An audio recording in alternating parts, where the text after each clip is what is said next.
who distributed the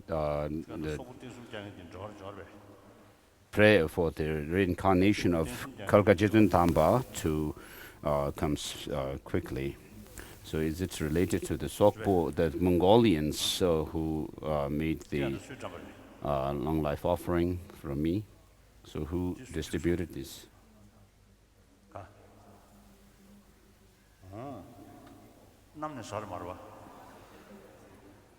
So it hopefully it didn't fall from the sky. So perhaps we should say this prayer for the Kalkajitun Tambas, the late Kalkajitun Tamba Rinpoche's swift return. As I have also written at the end of this prayer, we actually knew each other from a very young age, around when I was around 10 or 9. Then, after coming to exile in India, and then later on, Rinpoche was able to go back to Mongolia, with which he had a special connection with the Mongolians for over many lifetimes. When I met him last time in Mongolia, he was very weak, physically weak, and I told him that he should actually think about coming back in a reincarnation, and that too in Mongolia, where he is related. And then after I returned from there, and when I was in India, and around towards the end of the Tibetan year, I got a call saying that he is physically weak, and when he should pass away and where he should pass away. And so there is no one asking such things usually, are there? And then I replied by saying that he should actually pass away in Mongolia itself, but the time of his death should not be now because of being the end of the year, and he should. I told him that he should pass away in the new year, and so it really happened like that. And in the meantime, he kind of gained some strength and health. And so after his death, I sent my emissary, Samdong Rinpoche, to offer my respects to and the scarf to the body of Kalkajitun Tamba Rinpoche. So where's Sawa Yöse Rinpoche? So Rinpoche was there. Sawa Yöse Rinpoche was there at the time. And then I got a message saying that as Samdong Rinpoche was yet to arrive, so Rinpoche told me that there is some kind of a flow of red bodhicitta from one of his nostrils. So what should we do? Whether to take the body out or not?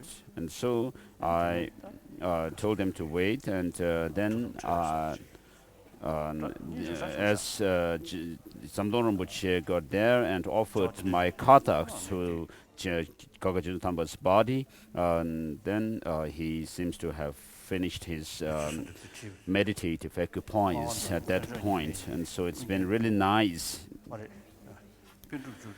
Sorry, I don't have the text nor the translation here. I did the translation on time, but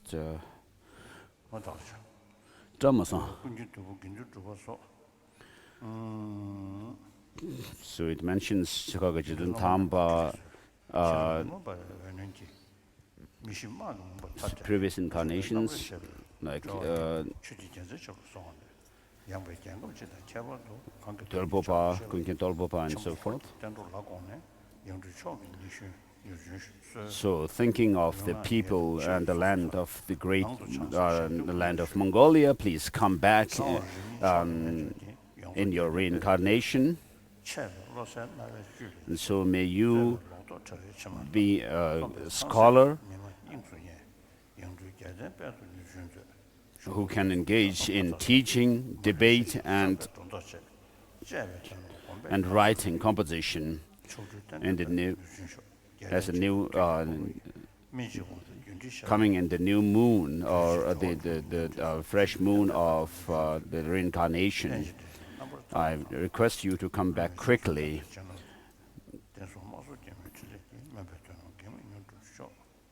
So may, through the power of blessings of the three jewels and the help of Maksor Gyamo, Beldan Hamo, may this prayer that I've made be fulfilled quickly. And so it was at the request, written at the request of Chonang, the followers of the Chonang tradition. I think I saw Chonang Abbot here. Yes, you are there.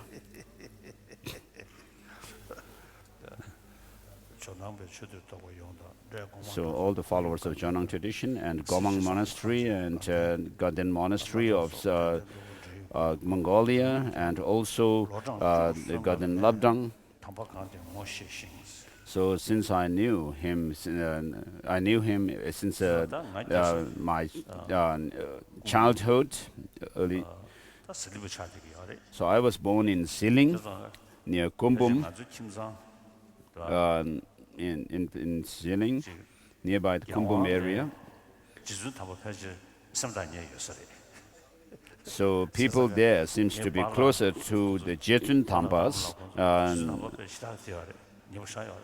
more than the Dalai Lamas. So my dad and my father and mother actually were very close to Kaka Jetun Thamba Rinpoche. And because of that, in Lhasa, when I went to see one day my mother, he was there with my mother.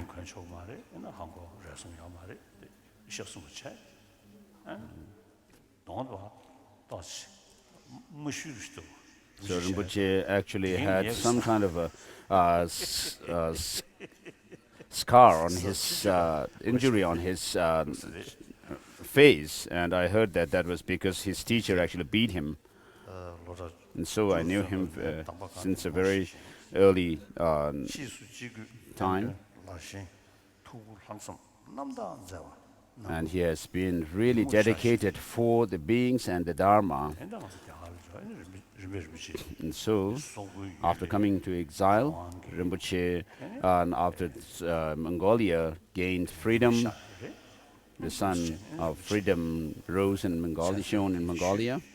And then I actually enthroned him in Madhya Pradesh, the Tibetan settlement in Madhya Pradesh state. And then with regards to Third issue, Rinpoche also took great interest and did his best and dedicated to help me. And so, remembering all these things that he did, his Dharma friend, Tenzin Gyatso, the Buddhist monk, has written it in 2012, February 5th.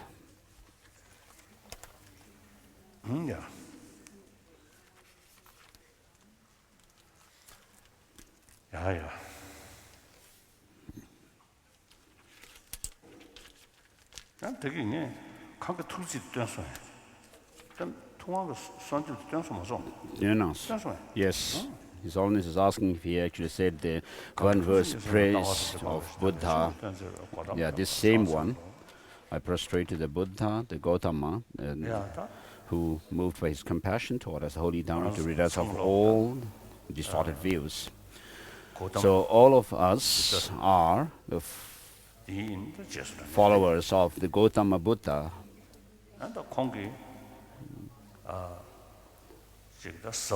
Regarding his vast and profound teachings regarding that, in this 21st century, the new millennium, his teachings, the skillful means of contact are very necessary in today's world, and it's very relevant in today's world. And then the practice of non-violence and compassion are something which are common to all the major religious traditions of the world. And then when it comes to philosophical view, the view of dependent origination or interdependent is something which is unique to Buddhism. No other religious traditions teach this. And so, any intelligent person in this world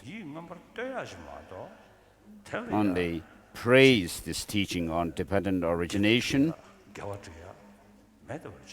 cannot find any fault and inconsistency in regard to this teaching. So, those who are unbiased, as Tsongkhapa says, that no one can find any fault in your teaching because it is based on this teaching on dependent origination. And so, we are followers of such a Buddha. And then regarding the monastics, we have left householder life and following in the footsteps of the Buddha himself, and have this opportunity to practice the Dharma. So we have to make this opportunity, a worthy one. How do we do this? Is having met with the Dharma, and how do we do this? Is by disciplining our mind and make strides in our practice. So if the Buddha has taught the Four Noble Truths, and so we need to do our practices within the framework of these Four Noble Truths. So this, the essence of mantra, the essence of dependent origination mantra, Om Ye Dharma Hetu Prabhava and so forth, is something which is said in all Buddhist traditions. So what it says is, all phenomena arise from causes, and these causes are taught by the Buddha, the Tathagata,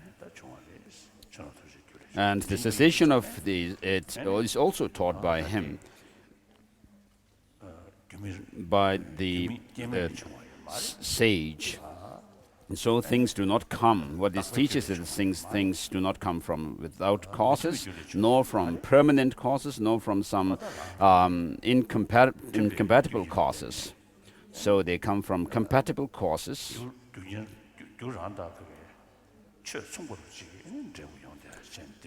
So the effects arise from concordant causes. And therefore, if you harm others, what law of causality says is that then, as a consequence, you suffer. Whereas if you help others, if you benefit others, then, as a consequence, you also experience happiness. And so these two, the results of happiness or suffering, come from disciplined and undisciplined mind. So this undisciplined nature of the mind is not within the intrinsic nature of the mind itself. It comes through distorted view, the ignorance. And therefore this is something which can be overcome through antidote, by applying antidote.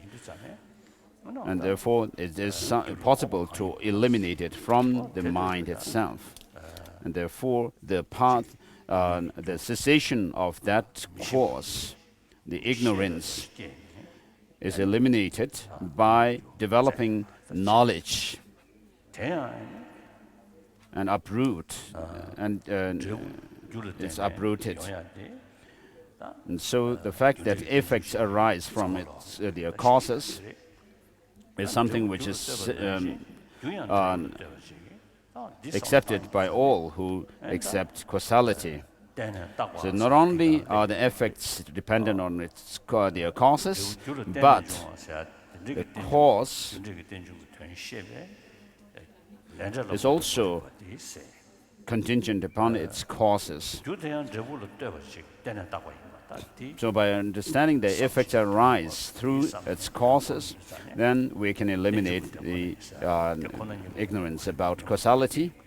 Whereas by understanding that even the causes are dependent or related to their effects, then we understand that things are merely dependent and eliminate this ignorance about the dependency of things, the designated dependency of things. And therefore, as Nagarjuna says, which I quote often, enthused by compassion, you taught the holy Dharma to rid us of all distorted views, homage to the Gautama. And so, with altruism, developing altruism, then he developed bodhisattva and engaged in the bodhisattva practices and became fully enlightened, and so became an authoritative, valid person. And therefore, the Buddha, Nagarjuna says, enthused by your compassion. So, no sentient being wants suffering, which is quite natural instinct. As I said before, the suffering comes from ignorance, a distorted or misconception. And so this has to be overcome by developing the right knowledge. And therefore, he says, in order to rid us of all distorted views, you taught the holy Dharma. And therefore, I pay homage to you, Gautama, who was born in the Shakya lineage. And therefore, Rinpoche says, you taught what you have seen.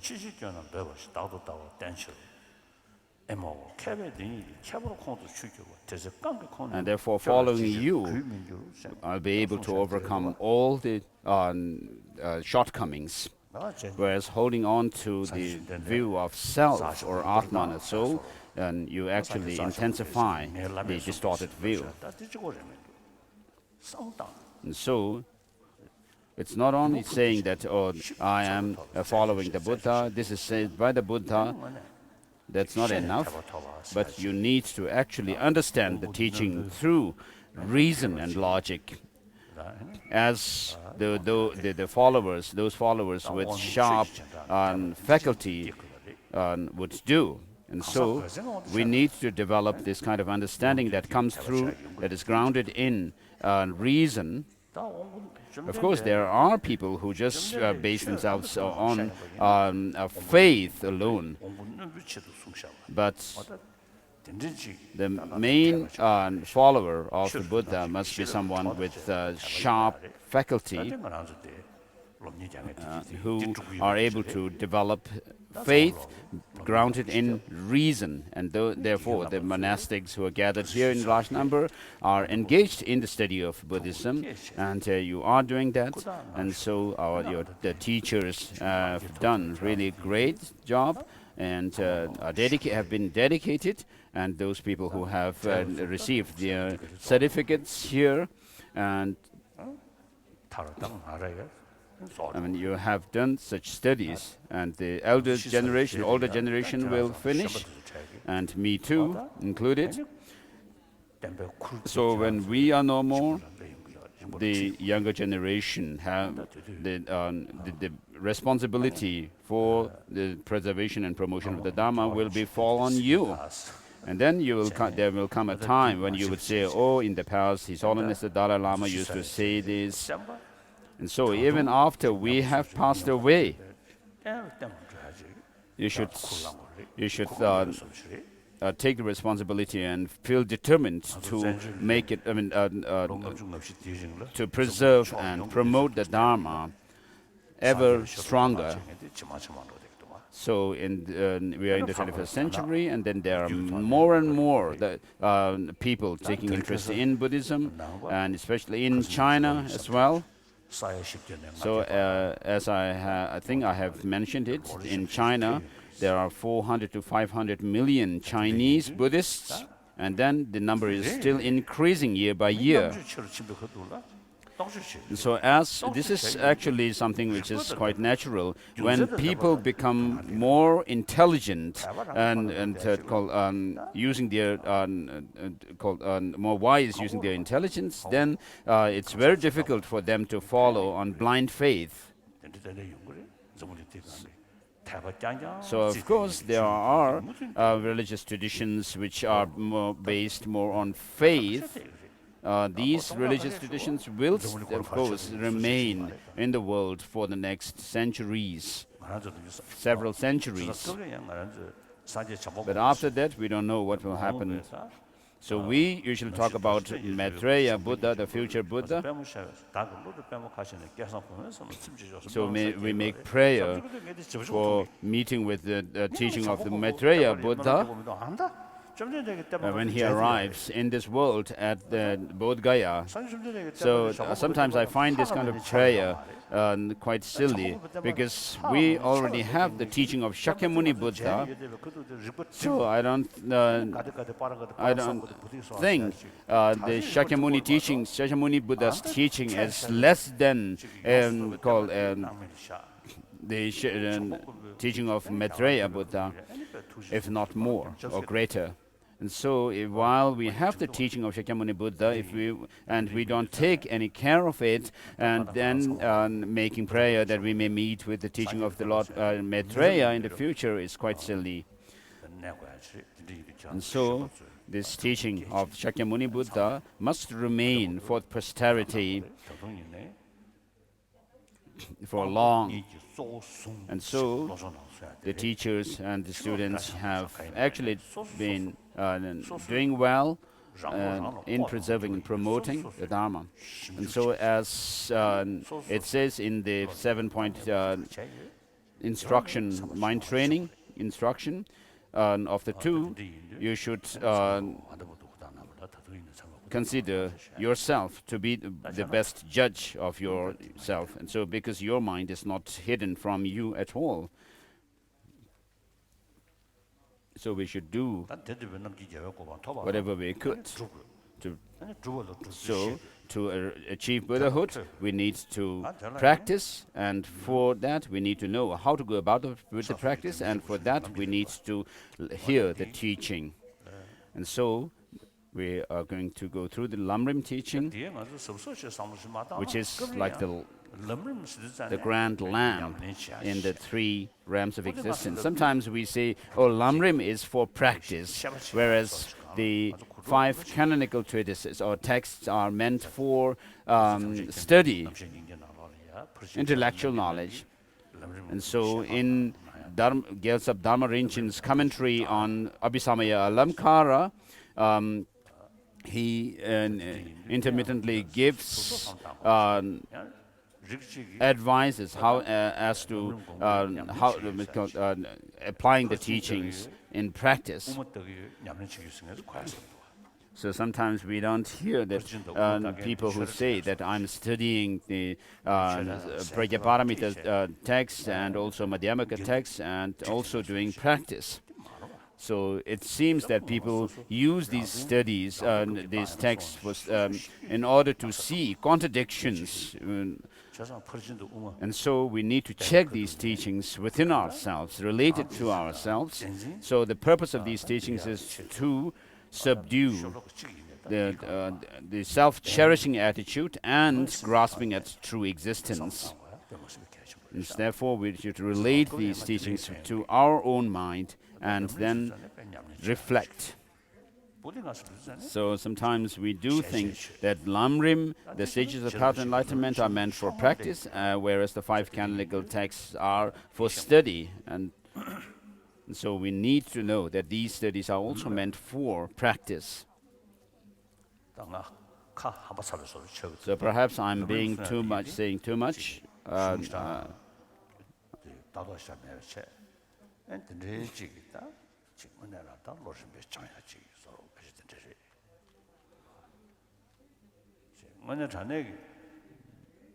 So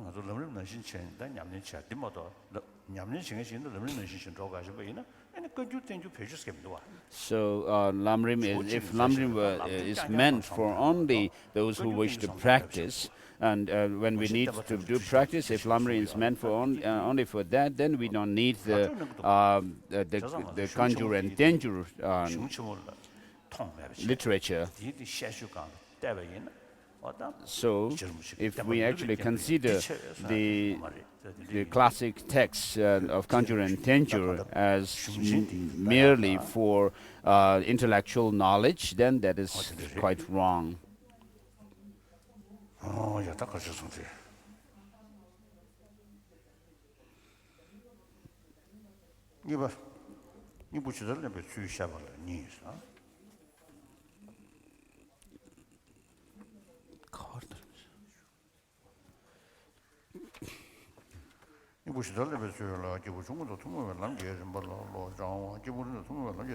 So how to take an essence in the teaching?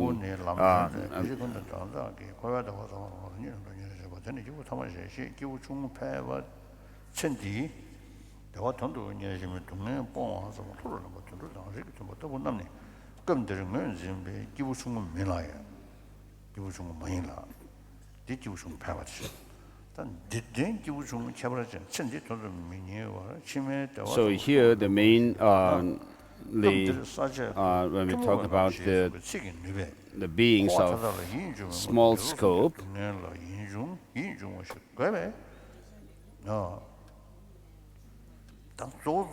it's mainly those who aspire to a higher rebirth in the next life.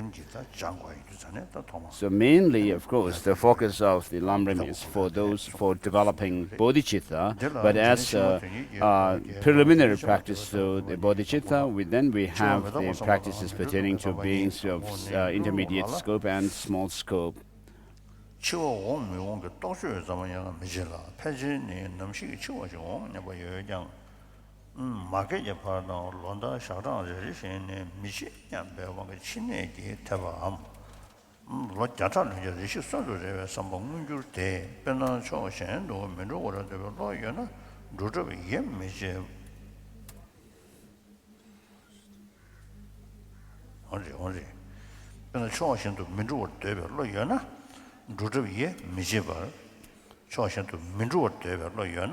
So, for example, it says if you have no intention to go somewhere, then you would stay where you are.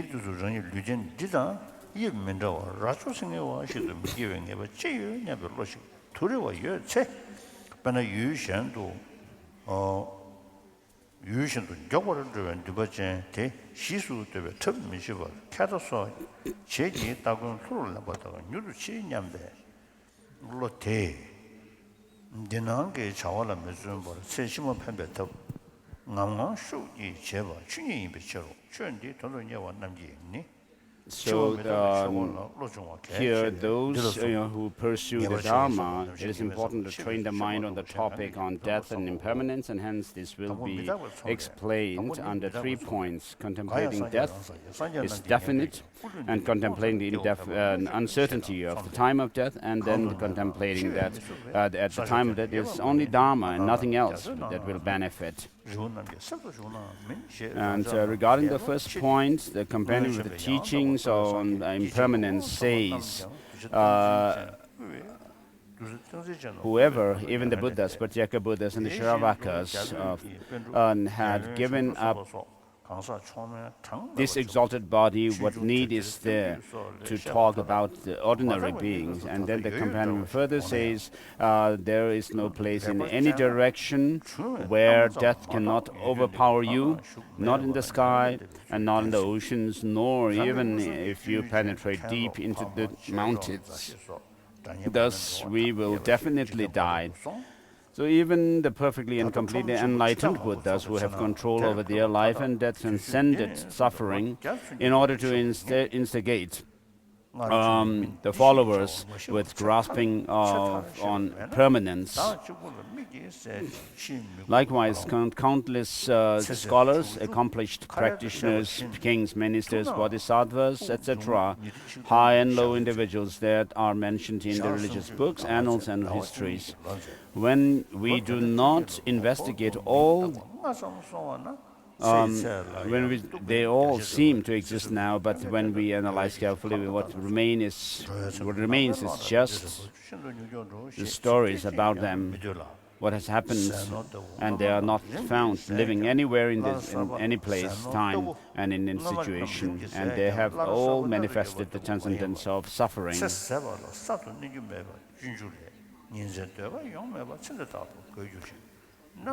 They have all passed away. Abbots, masters, parents, students of the same teacher, relatives, friends, and enemies, relatives, neutral beings, and infinite beings, and so forth. And so this is about thinking or contemplating that death is inevitable.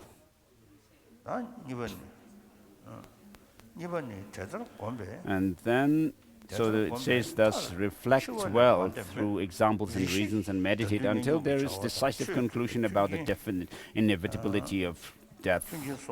And next, contemplating the uncertainty of the time of death. Having meditated thus, if you think finally one is not beyond death, but for the time being I will engage in activities of destroying the enemies, look after the relatives, and endeavor to obtain favorable facilities for Dharma practice, and finally engage in Dharma practice. Even though a lifespan of sentient being of the three realms is explained, that is explained in terms of maximum length of lifespan, and there is no definiteness that the life will endure, as is explained, except the Kuru. Particularly in the case of the people from this earth, the Jambudvipa, the Abhidhammakosha states, here it is indefinite, uncertain. In the end it is 10, and in the beginning it was immeasurable, so lifespan. Thus, the very meager definiteness is explained, and as explained, we have actually seen in the past the death of many who are younger than oneself. Right now, there are many who are older than myself, and there is no certainty that I will not die before them. As is said in the compendium, the two, tomorrow and the next life, it is not certain which will come first, hence not striving for tomorrow's death, it is improper to strive for next life. It is proper to strive for the next life. As said here, tomorrow's date, number, and the intermediate being of the next life.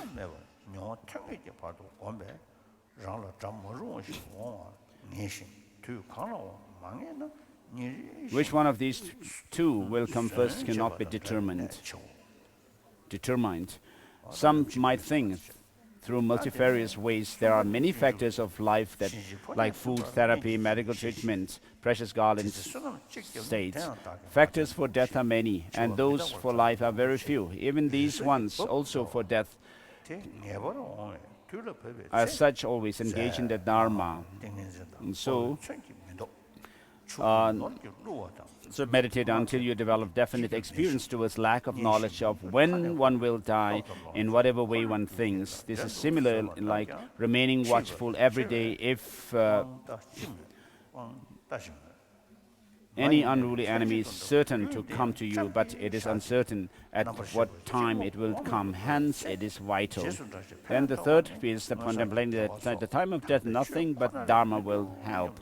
The Bodhisattvacharya Avatara states, the one who is caught by the death's messenger, what benefit is there by the relatives and from relatives, and so what benefit is there from friends?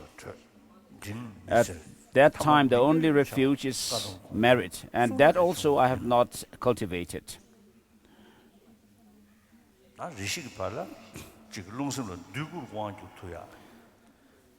So until you reach a point where you are able to have gained control over your mind and the prana energy, then whereby you can also attain the Vidyadhara state, deathless or states and so forth, which is very difficult for us to attain now. But in any case, we need to make ourselves not regret at the end of our life. As the Kadamba masters used to say,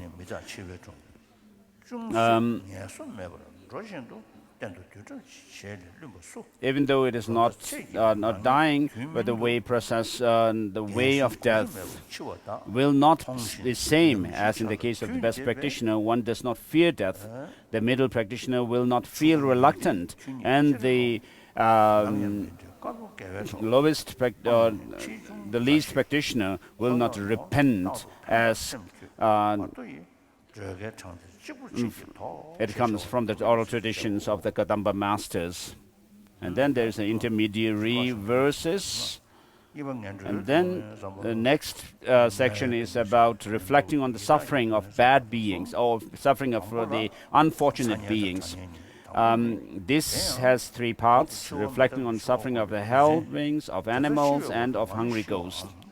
With regard to the first, there are two: hot hell and cold hell.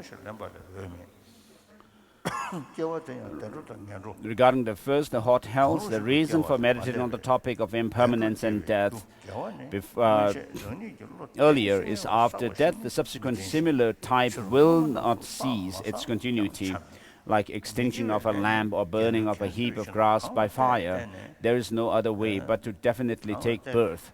With regard to birth, also it will not be beyond birth of either a happy migration or bad migration. In the case of virtue, the cause of birth in happy migration, one does not remember having accumulated any with satisfaction and confidence, and it is also unsure whether one has accumulated in the past lives or not. In the case of non-virtuous actions, it is like a royal treasured store. Wherever you see, you will find it accumulated. If one has to experience its result, the sufferings of bad migrations, there is no difference whether it occurs on this very body or it occurs after transferring into another body.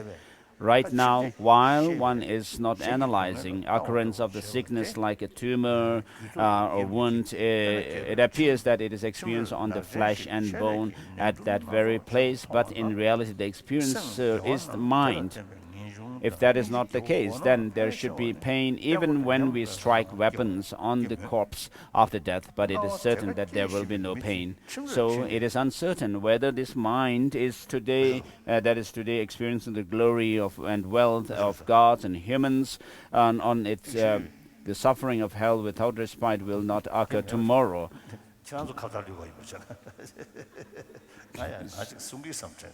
So His Holiness was asking what they were saying, and it seems they were just gossiping. In order to cultivate renunciation, discouragement on these processes, renunciation on these processes, Protector Nagarjuna has said, remember every day the hells, which are extremely hot and cold. As said, the sufferings of hell must be remembered. With regard to the process of remembrance, right now, in the case of the majority, they verbally recite vaguely quotations and verses, and then with an extrovert mind, they act like observing others suffering. That will not fall on the mind so much.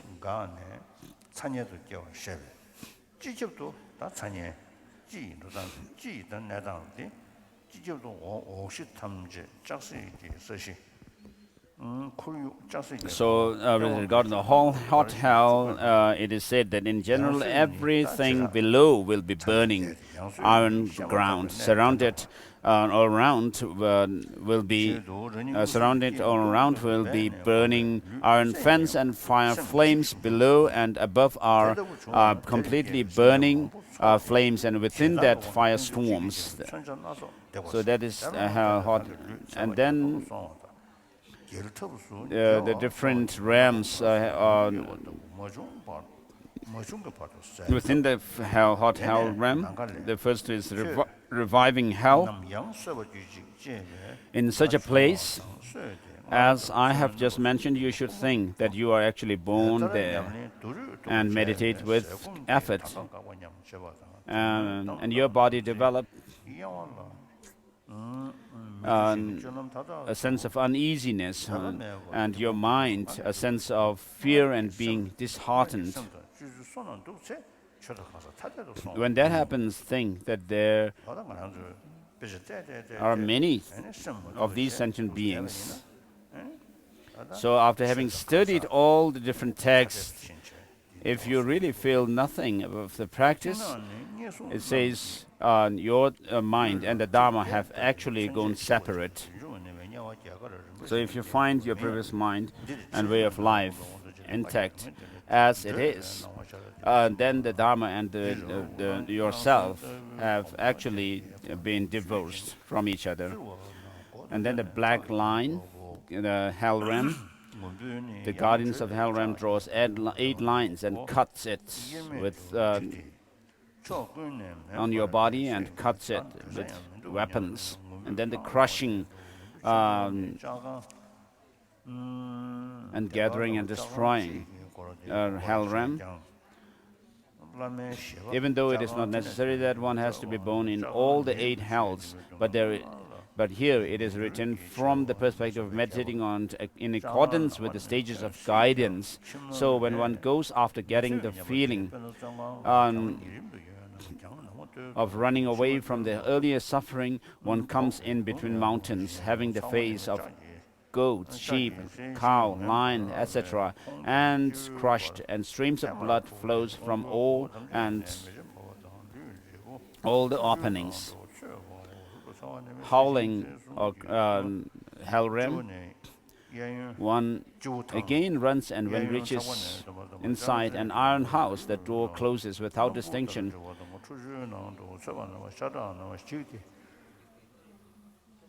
And fire burns from all directions, and one is burnt and then howls distinctly, thinking that now there is no place even to run or escape.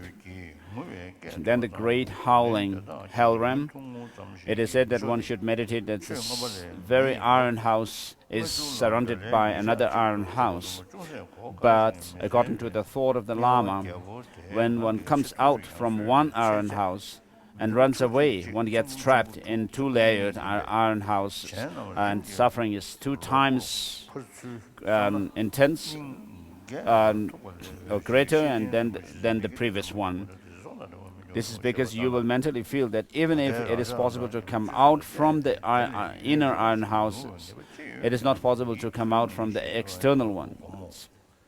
For example, if the prison has 2 levels of walls, one will suffer by fearing that even if it is possible to burst or break out the inner wall, it will not be possible to break out of the external wall. And then the hot hell,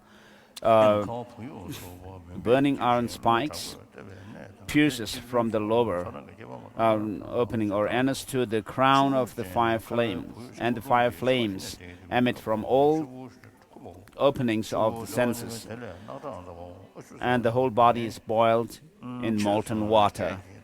And the very hot hell, the central prong of the trident spike comes out from the crown, and the right and the left ones comes out from the shoulders, and burning irons and sheets are wrapped around the body like a woolen cloth.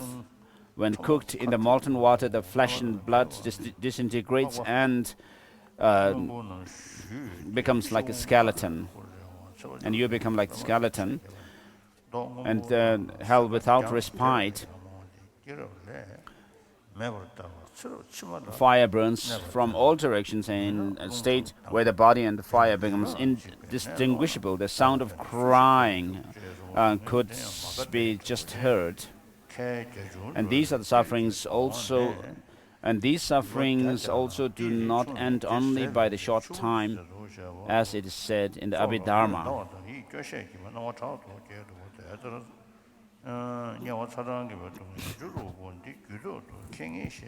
Counting 50 human years as one full day of gods of the desire realm is slightly difficult to understand and unclear.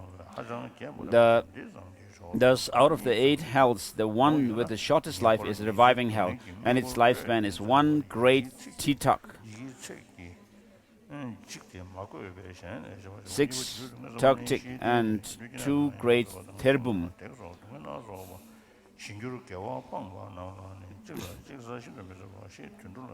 or 2 great billions.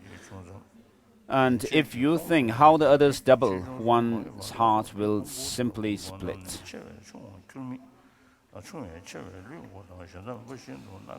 Epistle to the friend says, Nagarjuna's friendly letter, as long as non-virtuous actions do not cease, till that long, to that extent, life will not depart. Or as stated, one should think with a way of behavior, it is certain that a longer duration than this will not come, and meditate until definite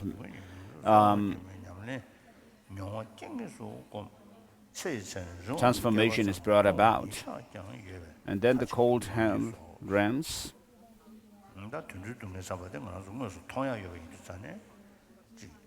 So with regard to the suffering of animals, of course, we can actually see that, and therefore we can find this, the suffering of animals unbearable.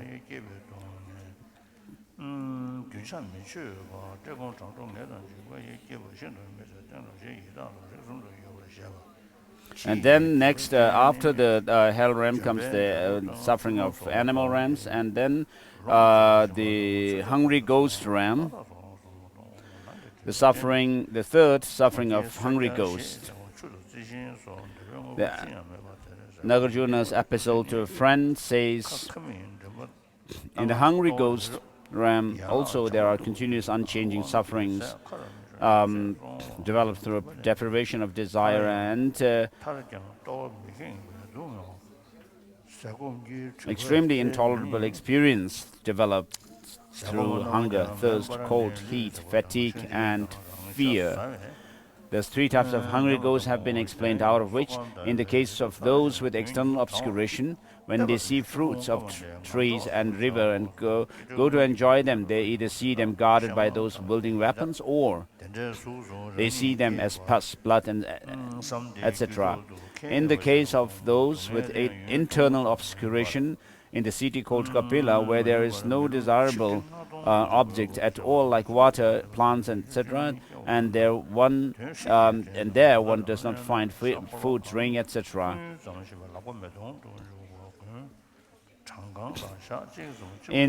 Even if one finds a little, due to the fact that one's mouth is like the eye of a needle, the neck like the string of a horse tail, the stomach like Mount Meru, and the limbs like a blade of grass, the food does not go into mouth. Then even the little that goes in does not go through the neck. Even if it goes, there is the suffering of not being able to fill up the stomach. Those with the obscuration of food and drink, even the food and drink goes aflame and suffer pitiably by eating excretion and urine, and also drinking urine and one's own flesh. Also in the summer, that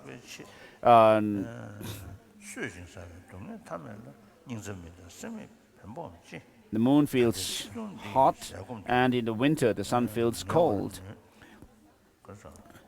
By merely looking, the river dries and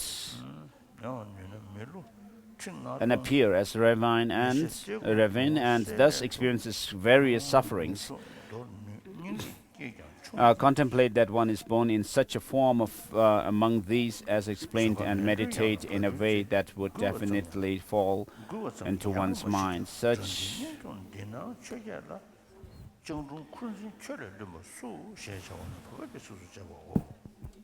then, so the suffering of hell realm is finished.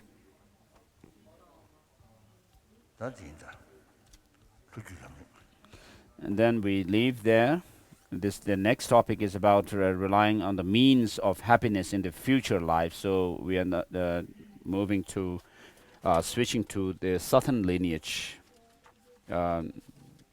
In the yellow book on page 204 in the revised edition, where it says the way to take full advantage of freedom and fortune. This has three parts: the training the mind in the stages of the path shared with lesser beings, and then the intermediate shared with intermediate beings, the path of the great beings. And training with regard to the first, training the mind in the stage of the path shared with lesser beings, the lamp of the path, lamp for the path says, he who by whatever means takes personal interest in the pleasures of cyclic existence alone is known as a lesser being. And this has two topics: generating concern for future lives and relying on the methods for happiness in the future lives. Regarding the first, there are two parts to it: contemplating impermanence in the form of death and contemplating the suffering of lower realms. Regarding the first, except for some foolish and ignorant people who do not question whether death will occur, most think that they will die one day, but not until they get old, since every year, every month and every day they think that they will not die, even when they are stuck with a mortal disease or struck with a mortal disease, or have reached the age of 100. Their hope is to go on living is obvious. As a result, they are driven by this life's concerns alone. Reverse this attitude and think, there is no guarantee that I will not die tomorrow.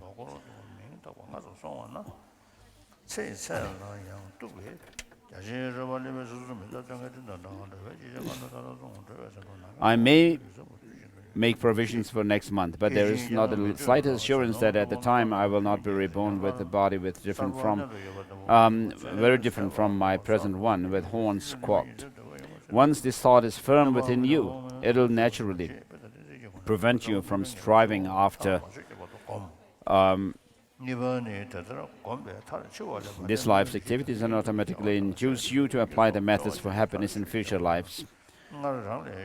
And this topic is threefold: contemplating the death certainty, contemplating the uncertainty of the time of death, and contemplating the fact that at the time of death nothing but the Dharma will help. Contemplating death is certain.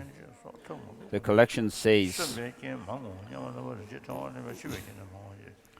if all Buddhas and tolerant realizers and Buddha's listeners as well must give up their physical bodies, what is to be said of ordinary beings? So the same verses quoted in the fifth Dalai Lama's text.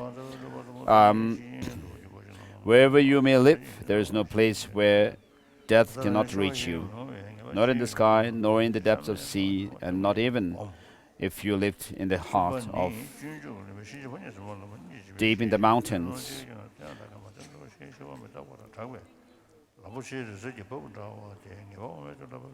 Although the fully accomplished Buddhas who appeared in the past gained mastery over birth and death, they passed into nirvana. The same is true of the countless superiors, average and lesser people, Indian and Tibetan scholars and saints, kings, ministers, bodhisattvas and so on, whose life stories are told in religious histories, annals and in the oral tradition. If you do not think about it, you might have the impression that they are still alive today, but when you examine the matter properly, accepting accounts of past events, none of them remain in any time, place or circumstance. All have demonstrated passing into nirvana. Think. Please read through. Among the people that I have known personally, abbots, students, parents, relatives, companions, friends, and so on, whether enemies, friends, and strangers, so many of them have gone on to new lives. If I cannot point to anyone who in the past did not die and managed to escape death, how could I alone be the exception to the rule and not have to die? Even if I live the average lifespan of 60 years, once my time has run out, I will have no choice but to leave. Each day is eaten up by 24,000 inhalations and exhalations. Each month is consumed by 30 days. Each 12 months, each year. By 12 months, each year is exhausted. 12 of those years constitute a cycle of a year. Once 5 have passed, I will have reached the end of my life. The extensive sport says, impermanence of the three worlds is like autumn clouds. Seeing beings' birth and death is like watching scenes from a play. Beings' lives pass like flashes of lightning in the sky and are swiftly spent like water down a steep mountainside. Not for a single moment does a life remain still, unlike food and wealth, which can be replenished as they are gradually depleted. One cannot add to the consumed lifespan.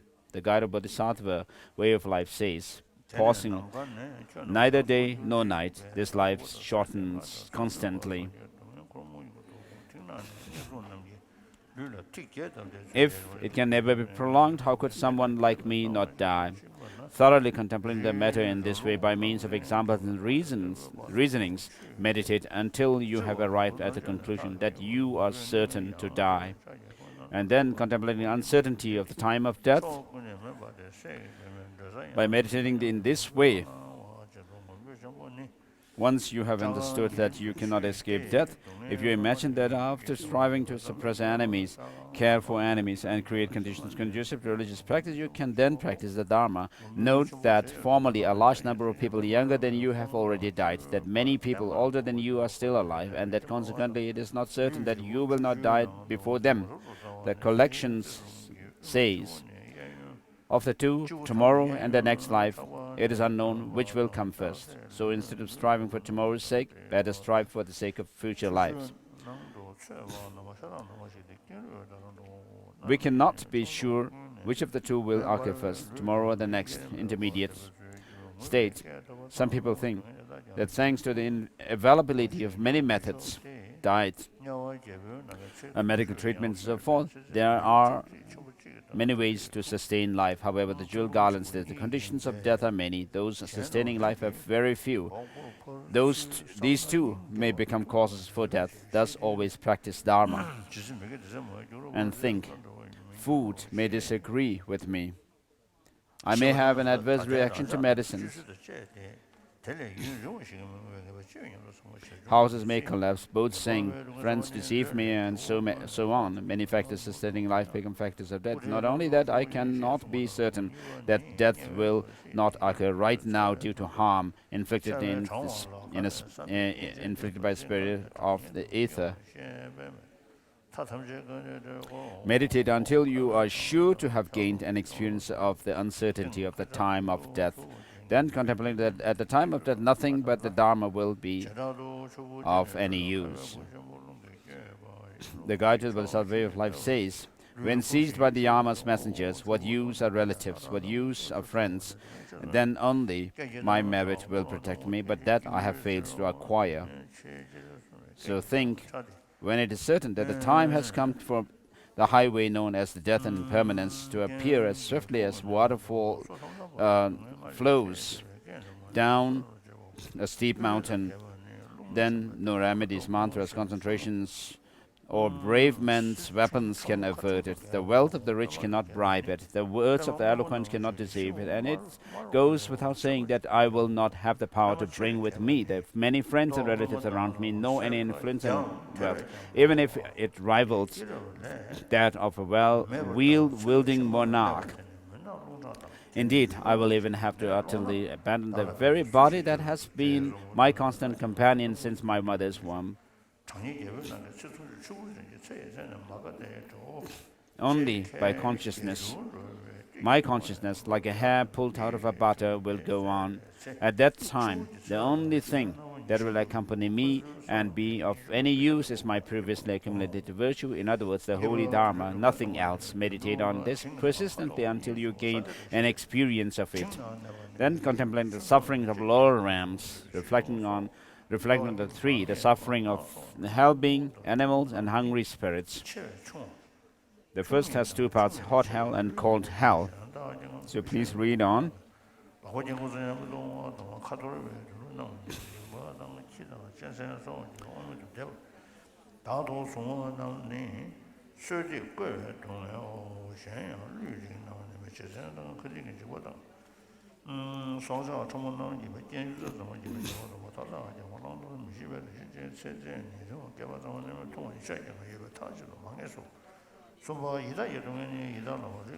So Holiness is on this suffering in the hungry ghost realm,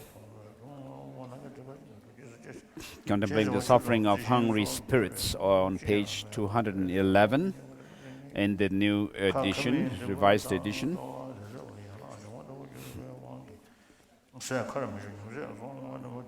So among the three kinds of hungry spirits, when those with other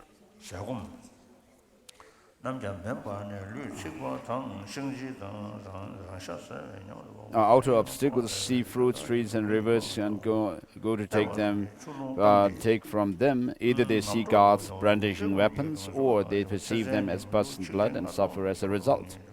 Those with inner obstacles are found in a town called Kapila, devoid of everything desirable, water, fruits, and fruit trees, and so on. Hence, they cannot find anything to eat or drink.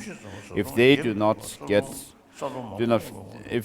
do find a little, given that their mouths are the size of a needle's eye, their throats as narrow as horsehair, and their bellies as big as Mount Sumeru, and their limbs as thin as a blade of grass, the food does not fit into their mouths.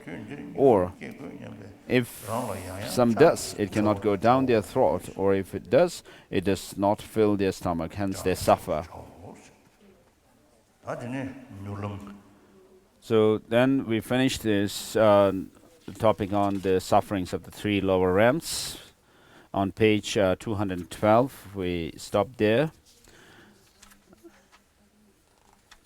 And now that as a human, I have distinguished myself from an animal, it is time to take courage. Again and again, spur yourself on, it says at the end of this topic. Let's move to the swift path.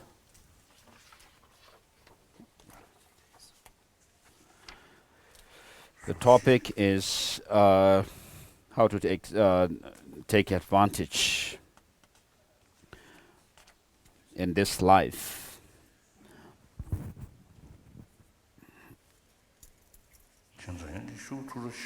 Oh, that number is not.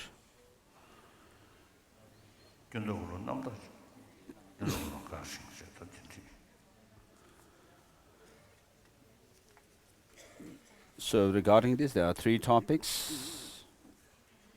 Training the mind in the path shared with the small beings with a small capacity. Training the mind in the path being shared with beings of intermediate capacity, and then training the mind in the path of the great beings, as before. And then the first one has two parts in it.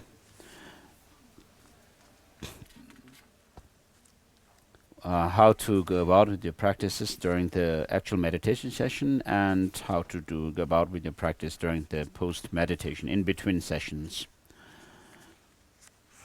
And the first one, regarding the first one, doing how to go about with the practice in actual meditation session, has three parts.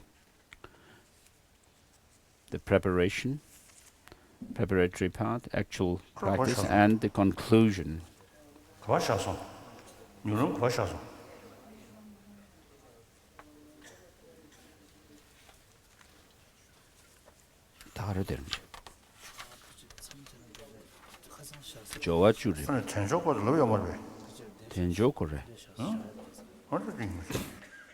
So actually we are on the part on, yesterday His Holiness has stopped at the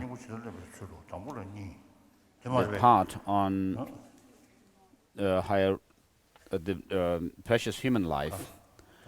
So having relied on a qualified guru, how to train one's mind has two parts.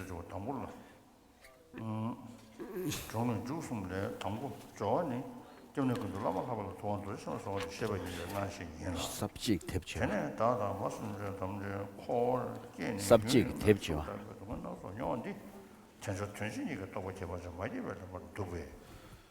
So taking advantage in this human life with leisure, freedom and fortune, encouraging, spurring on to take that advantage, and then how to take advantage.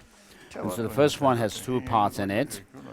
How to go about with the practice, how to practice in the actual session, and how to do what to do during the post-meditation sessions.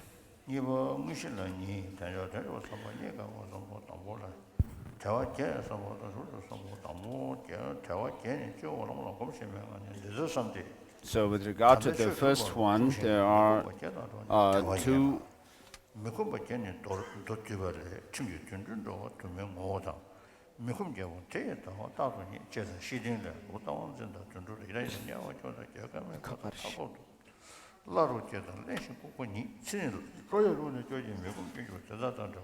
And so with regard to the first one, on how to do practice, how to practice during the actual session, the practice of reciting and doing your practice by reciting the verses where it says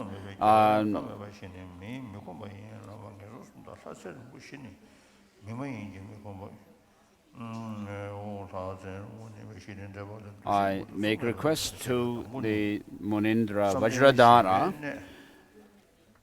who is the embodiment of all the objects of refuge, and the Lama, great extraordinary deity, and so forth, are same as before.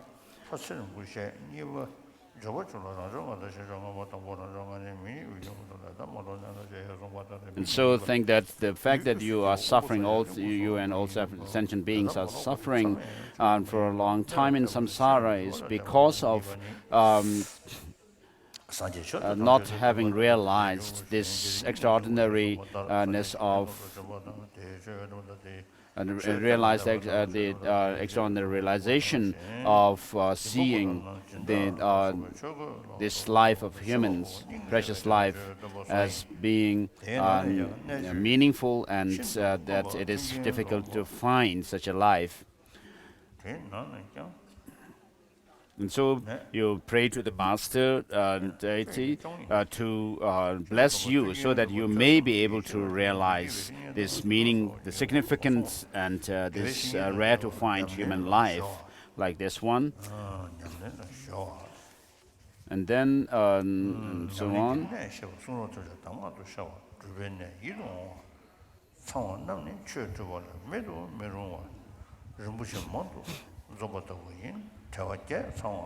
And so having done that, then you imagine nectars flowing from the Master and entering you and all sentient beings, dispelling all the negativities of yourself and all sentient beings, and then especially on the obscurations and sins which actually hinder you from having this realization of finding this human life is significant and rare to find. And then with that purification, then your body, and you imagine that this body feels like a light, and in the nature of light, and all your lifespan, merit, and also the scriptural knowledge and realizations also increase. and further, and particularly with regard to your experience of finding this precious human life to be significant and difficult to find. That realization actually you realize it within yourself and all sentient beings. So imagine that. And then with regard to the actual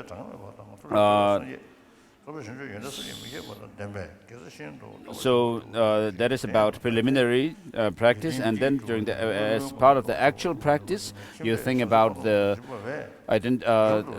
this has two parts: identifying leisure and opportunity, or freedom and fortune.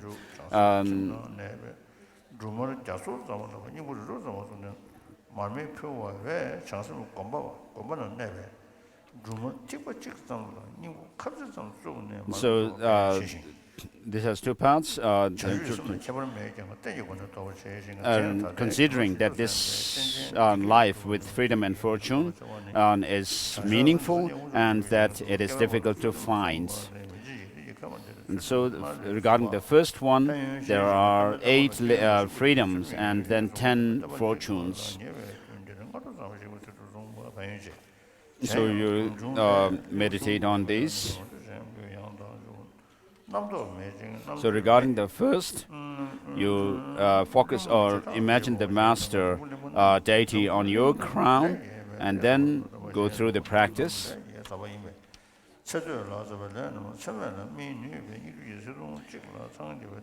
So this life that I've found is a life of freedom or leisure, because of the opportunity to practice the Dharma, and because I'm free from the 8 unleisurely existences.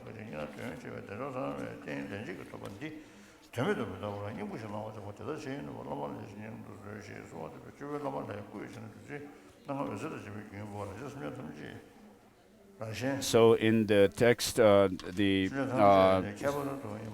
with regard to the 8 unleisurely states, they are mentioned in the sutra called the condensed Panchaparamita Sutra. And then the 10 fortunes are the 5 that are within oneself, the 5 aspects of fortune or opportunity that pertains to yourself, and then 5 aspects that pertains to the others.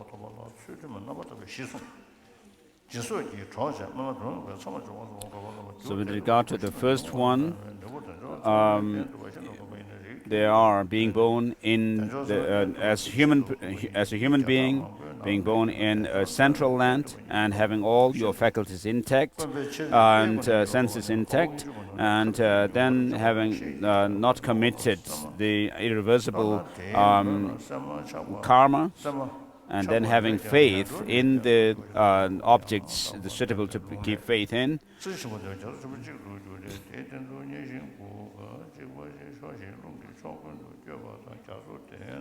So the text says that having faith in the right object is having faith in the Vinaya Dharma.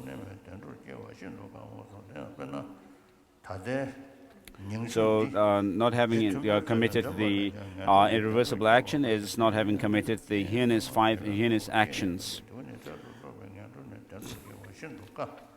And then with regard to the 5 opportunities or fortune pertaining to others, there are the Buddha having come into the world, and then that he has given the teaching, and then the teaching still remaining, and also there are beings who are training or following the teaching, and then the sponsors and patrons actually making offerings of the robes, Dharma robes, and so forth. And then having the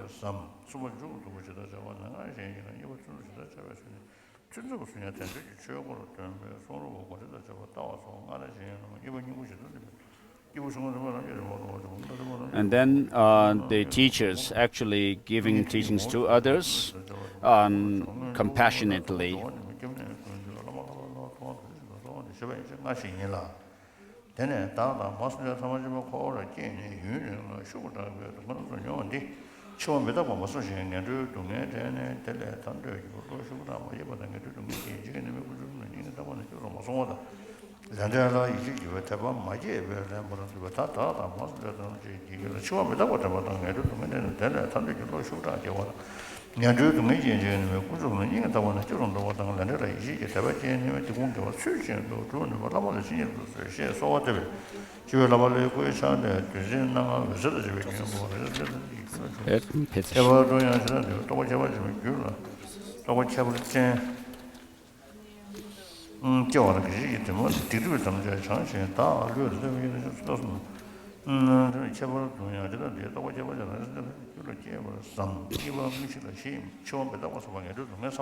So His Holiness is finished with the how to take advantage, which has 3 parts. Training the mind in the path shared with the common, called the small beings, and the intermediate, and then the great beings. And within this, regard to the first,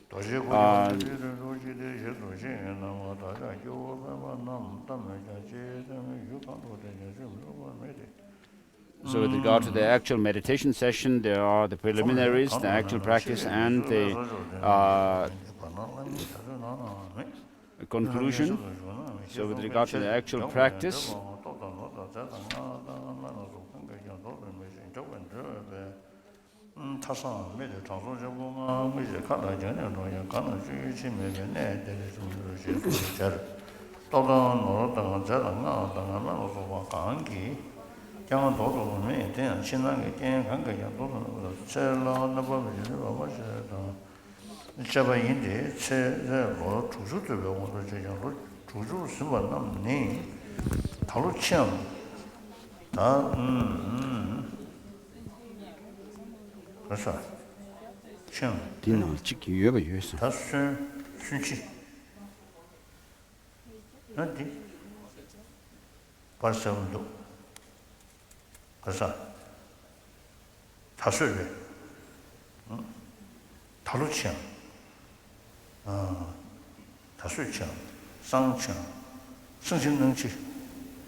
so in our life we have very little time to do the practice. As Gongdang Rinpoche says, 20 years went by not being able to practice, 20 years went by wishing that I could practice, and 20 years have gone by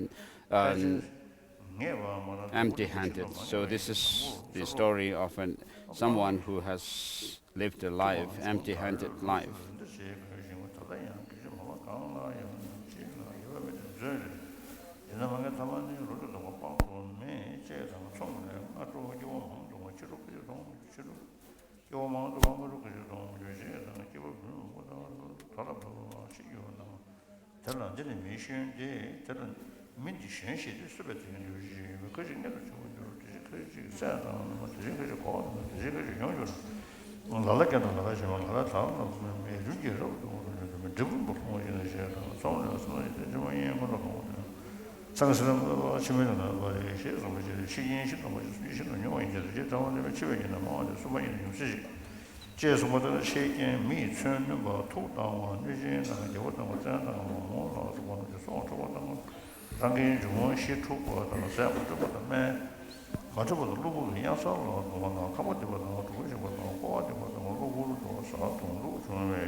With regard to, we are on the topic of death. The actual meditation part is 3 parts: thinking that death is inevitable, thinking that time of death is uncertain, and thinking that at the time of death nothing but spirituality will help. So the first of these has 3 sections, and the first of them, thinking that the Lord of death will certainly come and that it cannot be averted by any condition, is like this. While visualizing the Guru deity on your crown, reflect like this life of freedom and riches, which is difficult to find, yet greatly significant, which I have found once in this time will not last long, but will break down. For whatever corporeal life I may be born into, that, like ultimate, they cannot escape death.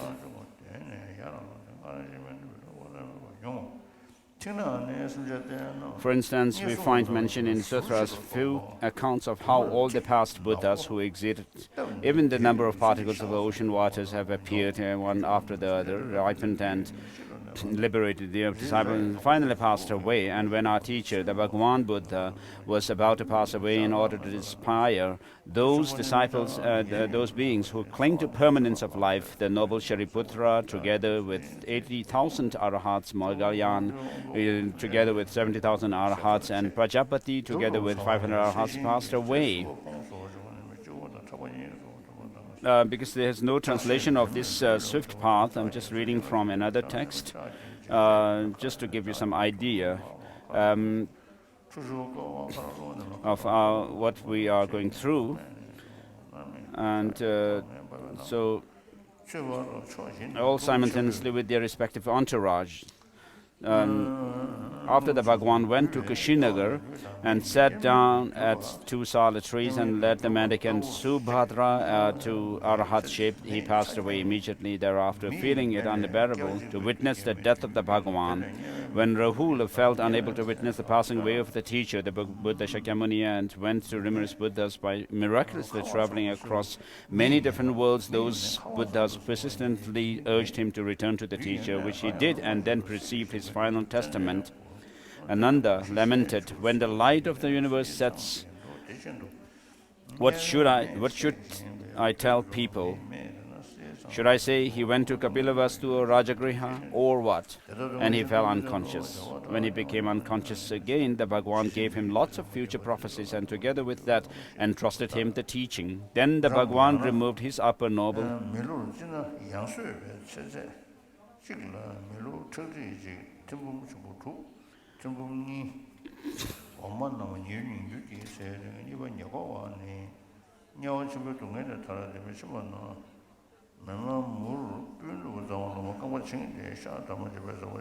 removed his upper robe and said, "Bhikshus, look at me. It is rare to find the sight of Tathagata. All composed things are impermanent. This is the last word of the Tathagata. Having spoken this, he assumed passing away. At that time, it is said that since 80 million arhats passed away, only 500 arhats were left during the first council for anthologizing the words of the Buddha. So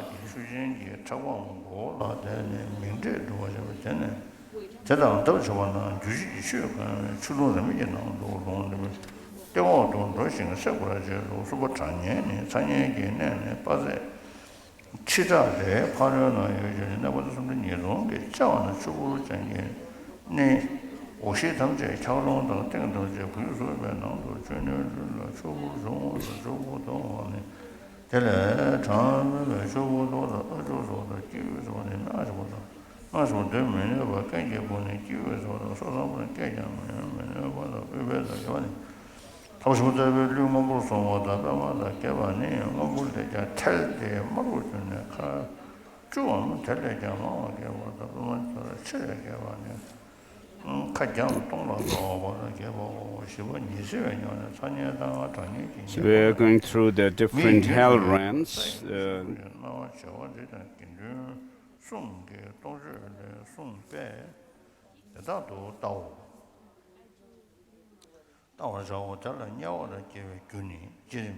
So the cause of hell realm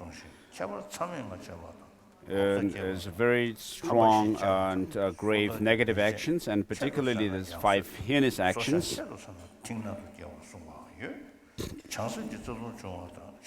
And then if you commit downfall of the bodhisattva vows, and if you become angry with bodhisattvas, they also cause you to be reborn in hell realm.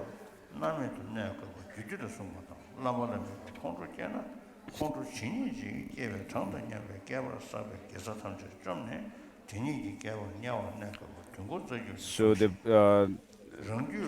it is said that if you become angry with the bodhisattva, then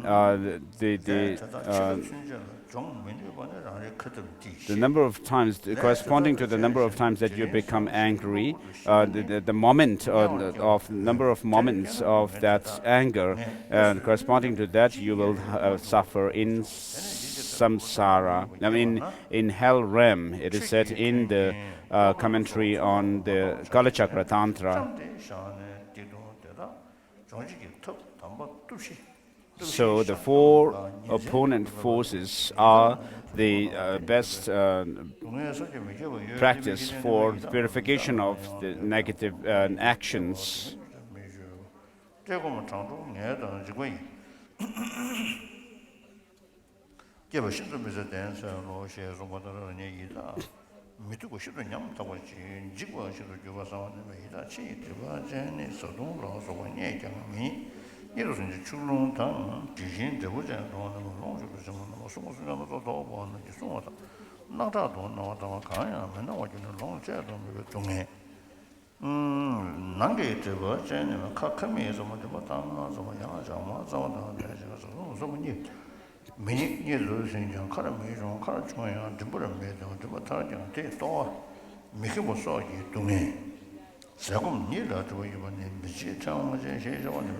Then we have the sufferings of the hungry ghost realm.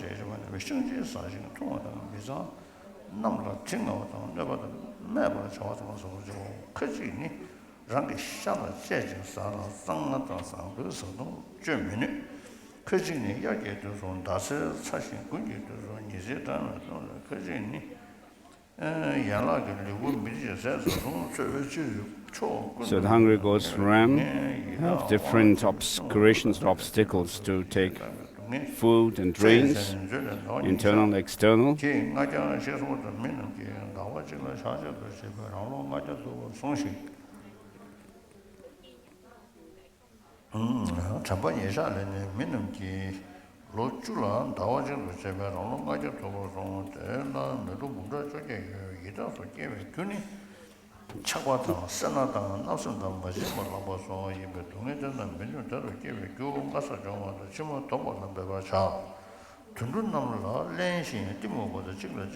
The animals have the suffering of eating one another and also stupidity.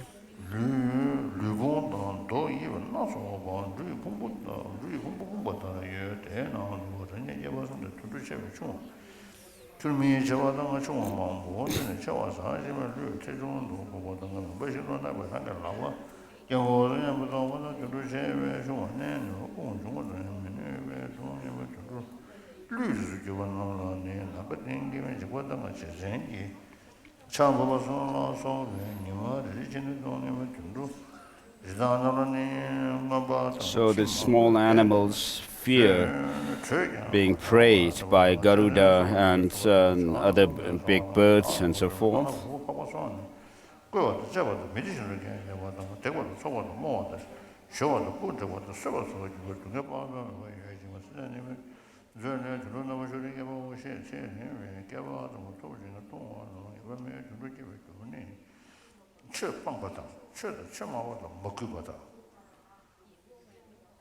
So abandoning the Dharma and also criticizing those who are in the Dharma and so forth cause you to have rebirth in the lower realms, the animal realms.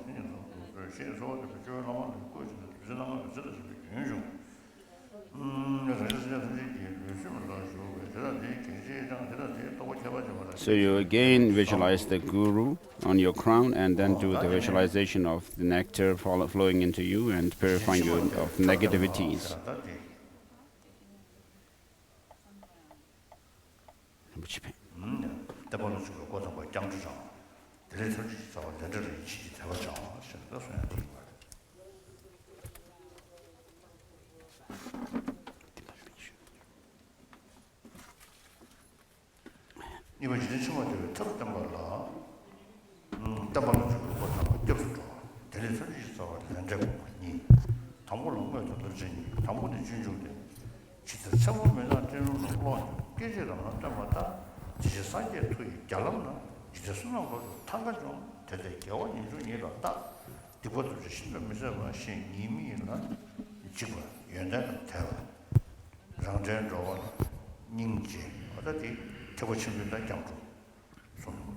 So the second is relying for the means for happiness in the future.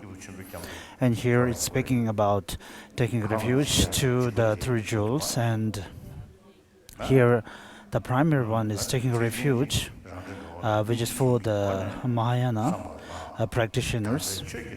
So even in the taking refuge to the triple jewels, we can make different categorization depending upon the three kind of the persons. First, taking refuge has two actual and precepts. The first Bodhicharya Avatara says, just as a mist cloud in the dark night, the flash of lightning shows clear appearance for a moment. Similarly, due to Buddha's power,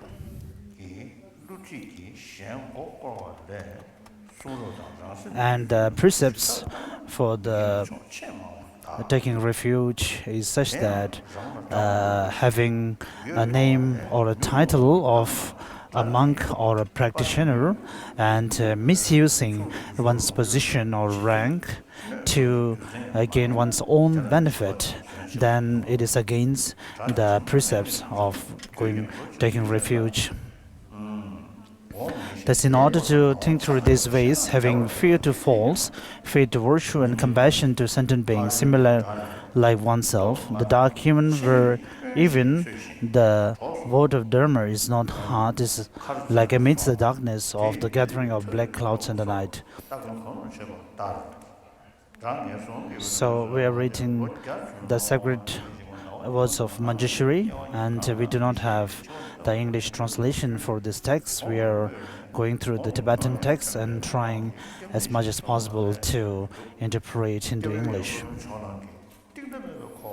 In addition to that, even in this life, in the name and form of a Dharma practitioner, instead of deceiving others by an addicted mind, if one analyzes the mode of engagement of one's mind with the scriptures, Those on the non-virtuous sides are much more.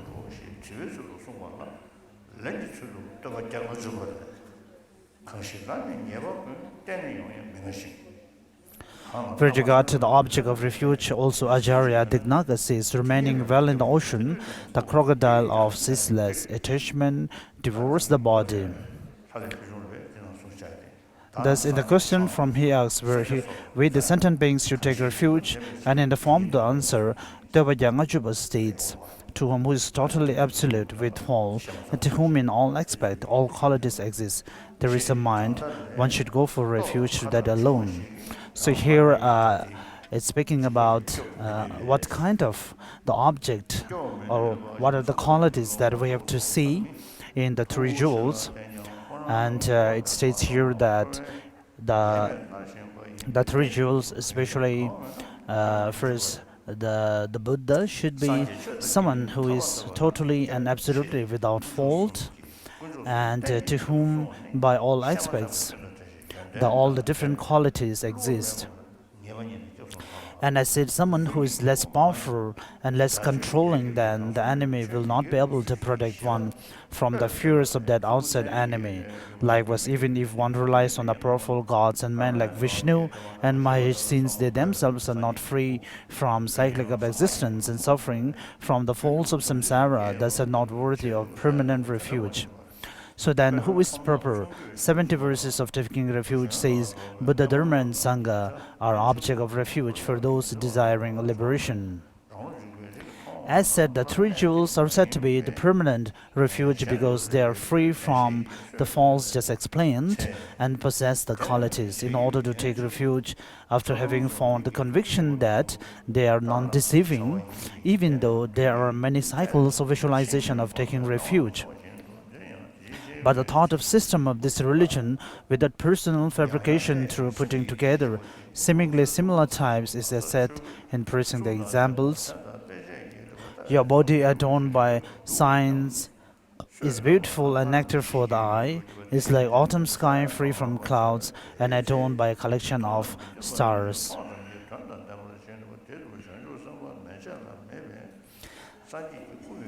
Even though we should contemplate in this way, but the merit to directly hear one that is similar to the speech of the Buddha, or one that could be his example, is very narrow. Therefore, infer from a sweet sound like a guitar that you like at present, the melodious sound of the speech that comes out of the throat of that Buddha, the one who is fully awakened, form is extremely beautiful, has the 64 branch tunes. If all the sentient beings of three realms ask questions at the same time, through the answer to the question shown in the form of one language, say Sanskrit, arises in the language of individual beings and dispel doubts at the same time. Thus, as before experienced, this through the three faith. As said in terms of qualities of knowledge, it is not hidden to all phenomena and the primordial consciousness. Knowing all aspects is skill in looking after of the followers.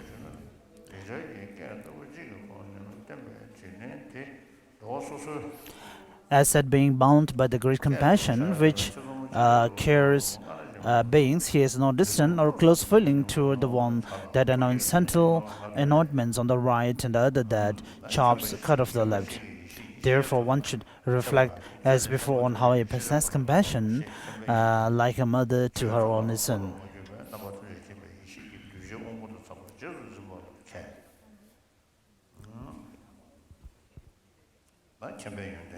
So here, the quality of understanding and realization, which is none other than the omniscient mind, is the main quality that differentiates this Lord Buddha from the other teachers. And as Nagarjuna says, he is the one who preached who preach through having understanding the reality of all the phenomena. And of course, understanding through having a great and distinct understanding of dependent origination. So having such a profound realization and experience for himself, and through those understandings and realizations, and when he preached of give teaching, then of course he is able to give teaching in terms of what the disciples require. And as stated in praising the praiseworthy, only your primordial consciousness pervades the whole object of knowledge, whereas in the case of all others, the object of knowledge alone exists. As said in terms of qualities of knowledge, it is not hidden to all phenomena, and the primordial consciousness, knowing all aspects, is skilled in looking after of the followers. 150 verses says, all the sentient beings without difference are bound by afflicted emotions. You, in order to liberate the afflicted emotions of the sentient beings, are bound by compassion for a long time. Shall I pay homage to you first, or to the great compassion due to which you remain so long in the cycle of existence? As said, being bound by the great compassion which cares and loves all sentient beings, he has no distant or close feeling towards the one that anoints the anointments on the right and other that cuts off the left. Therefore, one should reflect as before on how he possesses compassion, like a mother to her only son or daughter.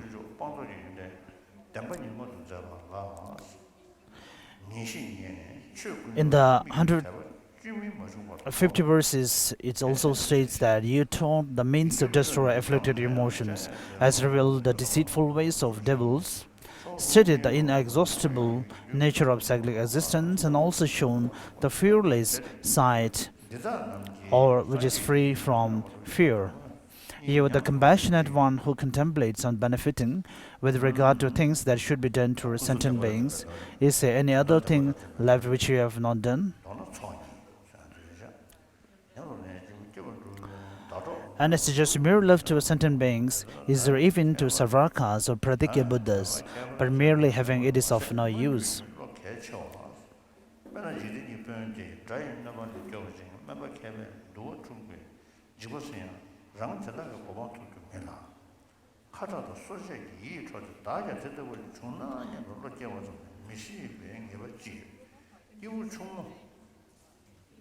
If you think since here the great individual is the main, therefore one seeks actual refuge in the non-abiding nirvana, hence what is the purpose of maintaining refuge in the nirvana?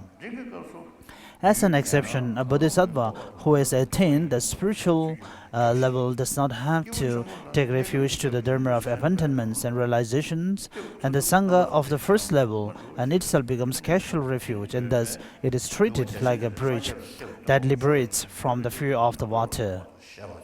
However, those of us who have not entered the bath should take refuge to the objects of refuge of all the three vehicles. Therefore, we should not follow those who blabber without understanding the points of the scriptures. Based on the reason of having faith to the qualities of three supreme rarities, if you do not have trust and respect and veneration that wholeheartedly relies thinking whatever happens, good or bad, you know, then you do not have the loof or the ring, in the absence of which the hook cannot draw. Similarly, even if the Buddha's compassion is great, his method and wisdom will go separately. Therefore, recollect the qualities that were just mentioned and the interests while competing each other with compassionate motivation towards all sentient beings.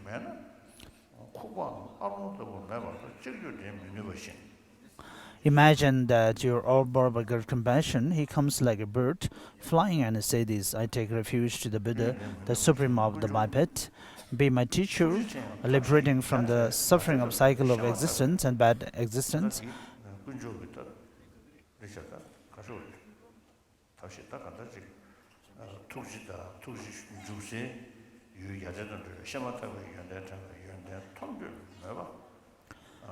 Be my teacher, liberating from the cycle of existence and bad existence. I take refuge to the Dharma, the supreme among those free from attachment. Be my actual refuge of liberating from the fear of cycle of existence and bad existence. I take refuge to the Sangha, the supreme of community. Be my support, liberating from the sufferings of cycle of existence and bad migration. Such vows should be made to recite on a rosary, etc. in one session.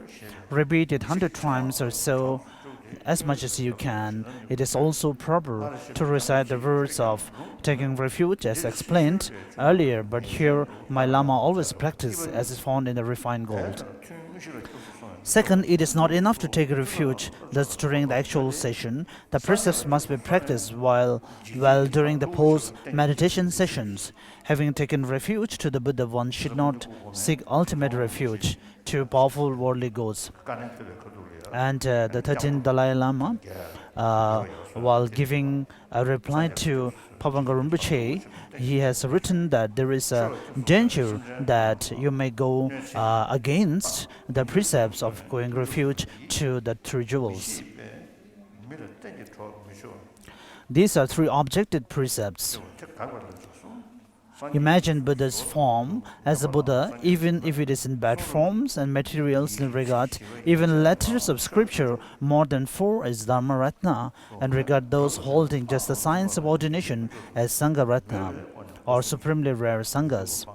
So through this we avoid disrespectful of the three doors and practicing. So by properly practicing all the downfalls of this life and afterlife and become the supreme source of benefits and happiness.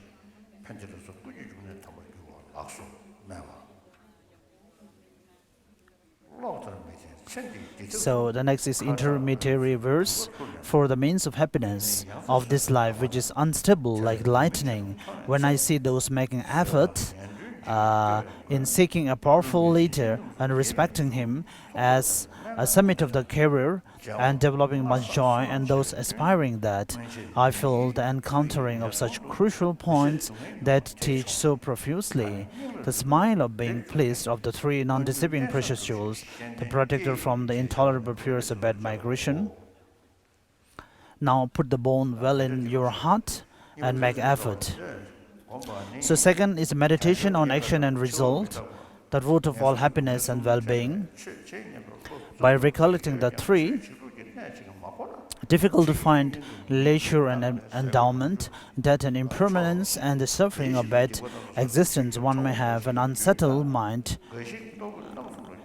Thinking of Dhamma practice, however, if the vital point of the process of Dhamma practice is not understood, one will not be contented with the enjoyments of food, clothing, which are designated as facilities of Dharma, and for that various negative deeds will be accumulated, and the time will be passed only by the 8 great Dharmas. Some, by disregarding the 3 food, clothing, and talk, slightly service the 3 physical non-virtues, but they are all pervert only by the other 7 and pass their time only by 8 white dharmas. And thus it does not happen that the 3 doors are not polluted by negative deeds and infractions. The precious garland says all sufferings from non-virtues. Similarly, all bad migrations from virtue, all heavy migrations, and in peace in all lives. Thus it is stated that the black and white actions and results are infallible.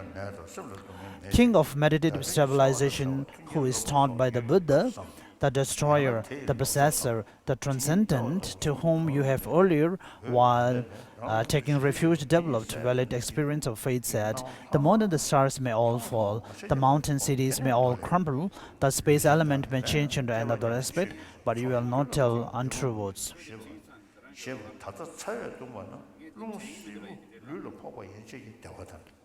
Sorry. Thus, the Abhidhamma text also says, from that, if the major ones are collected, the positive, the negative, or the non-virtues, the 10 parts of actions are taught. As said, the negative deeds are included in the 10 non-virtues. The physical actions are killing, stealing, what is not given, and sexual misconduct, adultery. The verbal actions are lying, divisive talk, harsh speech, and gossip. mental actions are covetousness, harmful intention, and wrong view. Out of this, whatever type of sentient beings one kills, it is a non-virtue of killing. However, for example, in a case like that of Devadatta, in terms of intention, you discriminate him as such, and in terms of delusion, it is through one of the three poisons, and in terms of motivation, with a desire to kill, and then in terms of application, either by oneself or instigating others to do so, by using a weapon, and then when finally the other person dies, then the non-virtue of killing is completed. With mistaken discrimination and without the intention to kill, if the death takes place by coming under the foot, and if one dies before the other than basis, intention and application and completion are not present, complete, and thus it will not become non-virtue, but it is within the classes of killing. So here, I'm writing through the definitions of 10 negative actions. The 3 negative actions related to physical, 4 negative actions related to speech, and 3 to mind. So, and the exact definitions and what are the criteria that need to be assembled in order for summon or action of one of those negative actions to be completed.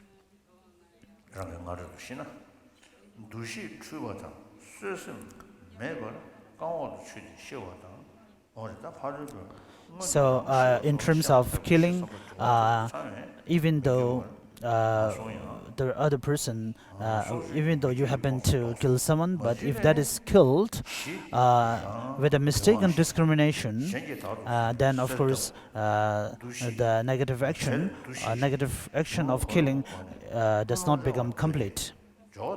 And also, one need to have the right motivation or the mindset that one wishes to kill that particular person. And second is stealing. The basis is like a gold, which is not owned by oneself, but owned by others. And the discrimination is to recognize it is as gold. And the third one is sexual misconduct. The basis is those owned by others, one's own relatives, mouth, anus, etc., which is not the object of engagement. Even one's own wife, spouse, who may be object of engagement, but being in front of holy objects, pregnant, undertaking retreat, should not be recognized as it is through any of the delusions and motivated with the wish to sexually engage. Next is lying. The basis is one to whom you tell as if you possess clairvoyance, even though you do not, and so on. Next is divisive talk. The basis is like two people, and to recognize them as they are, and through any of the delusions, and the motivation is desiring to divide them. And the next is harsh speech. The basis is sentient being, that it is unpleasant, and to discriminate it as it is, and through any of the delusions with the motivation desiring to say harsh words in terms of application. One speaks unpleasant words. The next is meaningless gossip or chatter. The basis is meaningless subject other than what is included in the previous 3, and the discrimination is knowing that as it is. And the next is covetousness. The basis is other people's possession, and the discrimination is identifying it as it is. And with respect to one's own wealth, having attachment and the wish to accumulate, and with regard to others' wealth, the wish to taste it, and also the mind of hatred that overpowers the sense of shame and the false. And through any of the delusions possessing these 5 traits, with the motivation of greed, thinking how nice if I have it, and the application is making effort for the sake of obtaining it. Next is the harmful intention. The basis is an unattractive sentient being and know it as it is, and through any of the delusions possessing 5 thoughts, the mind of hatred, grasping the things of the causes of harm, the mind unable to tolerate the harmer, the mind of resentment, which repeatedly recalls improper mental engagement. Next is the wrong view with the basis, object of action and the result when you think that they do not exist, and through any of the delusions with the motivation desiring to deny, and application is to think it does not exist as thought, and the application is to that.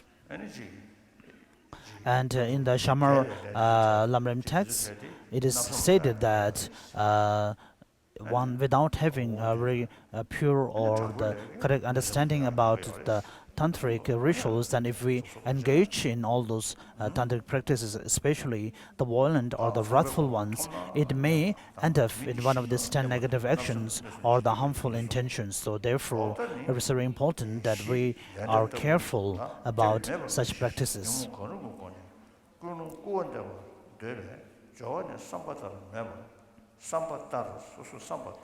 So, till here is the brief definition of 10 negative actions. And next is about the happiness and the lightness even among these 10. So those that are motivated by intense afflicted emotions, object killing, someone like Lama, or parents robbing their wealth, property, and so on, and dividing using hurt word, developing covetousness and harming. Likewise, in the case of animals, killing those with bigger body size, stealing costly and many things, or engaging in devising talk and lying that devise sangha, accepting non-arisal of arhats, or not regretting and restraining negative deeds, and happily developing them, and so on, as can be inferred through logic. These are very heavy. Those contrary to these are comparatively, in terms of comparison, are lighter. Here also, just as even when we plant multifarious seeds, the sprout arise without mistake. Likewise, by very heavy negative deeds, the fruit of maturation will be birthed in hell. So, what are the environmental results having engaged in these 10 negative actions? By killing, the power of food, drinks, and the medicines will decline. By taking what is not given, crops and fruits will become less. And by sexual misconduct, the place will have a lot of muds and dirt. The divisive talk, the place will be uneven and difficult to travel. By harsh speech, unpleasant things like stumps, thorns, and so on. By idle gossip, the tree will not bear fruits. By covetousness, all perfections will gradually decrease. By harmful intention, sickness and disturbance and many harms from human beings and non-human beings. And by wrong view, there will be perversion of bad and good. Thus, the maturation and similar to the cause will arrive upon the individual person, and the environmental result will happen in the place in the land where he lives. These are all two types, definite and indefinite, in terms of the ripening of their results. In the case of indefinite, if the factors are not encountered, the ripened results will not be given. An occasion of ensuing is also explained, but in the case of majority of the actions that we accumulate, they are motivated by the three intense poisons, continuous performance of negative deeds, and turn to special objects, and so on. Thus, the definite ones are more. This is also stated by Vasubandhu in the accumulations among evident objects, and there are three definite aspects, like definite to experience, and so on. As stated, there are three, for example, among what has happened in the past by speaking negatively towards Sangha as a woman. So the karma which we have accumulated, which will which will drive us to be reborn to the lower rebirths. So if we do not eliminate by all to the purifications needed in order to clear those karmas, then this kind of karmic actions can be termed as definite, that we're going to undergo the result of that karma. If one has an action that is definite to be born and dissolve from, it is not possible to achieve a result free of desire. If one has an action definite to born in cyclic existence, it will not be possible to get liberated from cyclic existence in that life, and so on. Thus, the presentation of action and their results, as just explained, should be ascertained of these three poisons within one's mental continuum and killing, taking what is not given, and so on, which are motivated by it.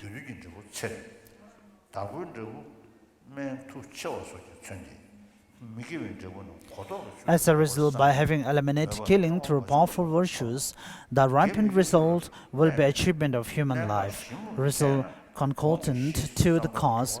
If long life and dominant result is the medicines, will be powerful. Represented by these results of non-virtues should be thoroughly contemplated and meditated until aspiration develops. If the vital points of virtues and non-virtues process is analyzed thoroughly, an act like giving, which is influenced solely by virtuous minds, the basis, thought application, and right up to conclusion, as explained above, is a totally wide action, one that is influenced totally by negative mind, right from the basis to the ultimate, like killing for one's own purpose, is a totally negative action.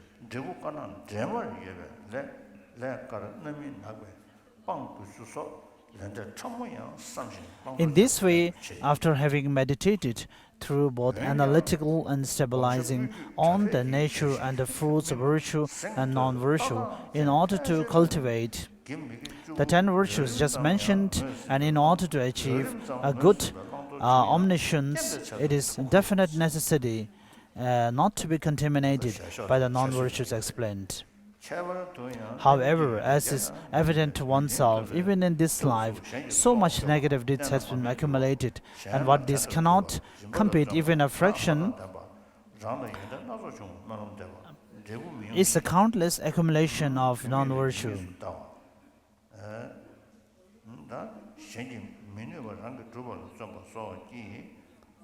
As it is stated in the letter to the friend, you should not commit non-virtues even for the sake of Brahmins, bhikshus, gods, guests, parents, queen and subjects, as there is no one that will share the ripened result of health with you.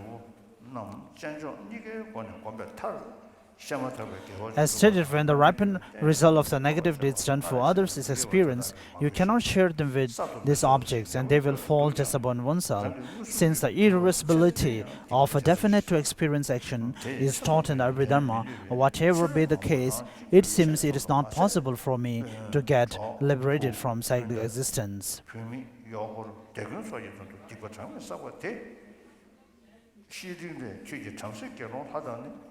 The epistle to the friend again says, even someone who from being careless in the past becomes careful later is also very beautiful, like a moon free from the clouds.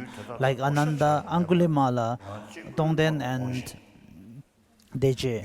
As stated, even Ananda, who has excessive attachment to his wife, Angulimala, who killed 1,000 short of one, Ajatshatru, who killed his father, Sujinyibo, through the act of compassion and restraint, got purified, and the first two achieved Arhat, and they gave, even though killed his mother, but due to repentance or regretful mind, perform adoption and elimination, properly born in hell, just like a sick ball, and it is stated that he achieved the fruit of stream before Bhagavan. Think that even if I'm unable to achieve such a state, I will ensure to close the door of bad migration and one's mind instigated. To them develop a firm aspiration of actual supremely reverence to the negative deeds done earlier, develop instant mind of regret, desiring to habituate, like having the poison went within, and mind restraint that turns away from the false, thinking that I will not do so later, even at the cost of my life. Preceded by this, like relying on the panacea of white medicine, the confession of four powers composed by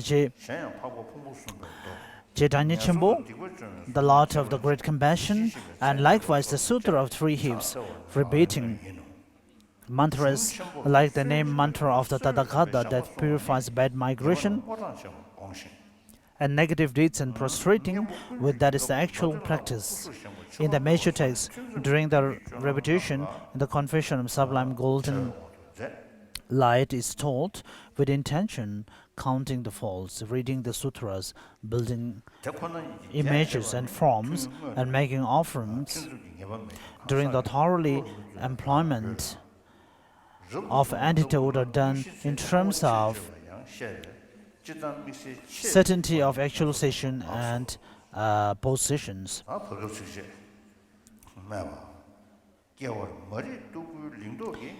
So next is the intermediary verses. Those whose eye for seeing what is to be adopted and discarding are blinded by the cataract of thick ignorance in lives regard cleansing of the face and dirts of clothes as of great meaning.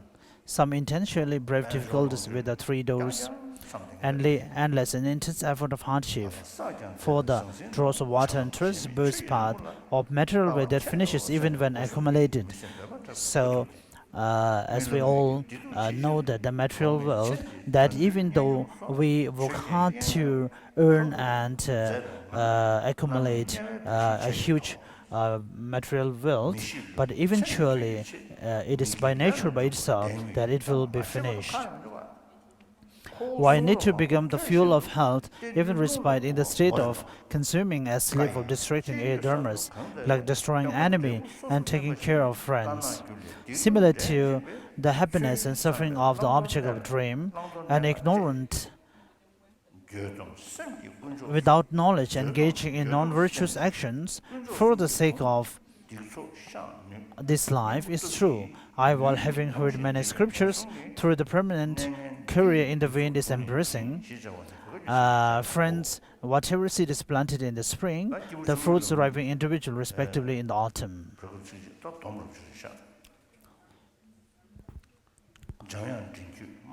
So the below is summarized verses based on the practice of the smaller beings. The eloquent Lord of Speech, whose throat is embraced by Manjushri, the great compassionate one, in the very form of lotus halter, in the manner of the owner of the secret, the powerful one, is Tsongkhapa, the player of the illusion like three lineages.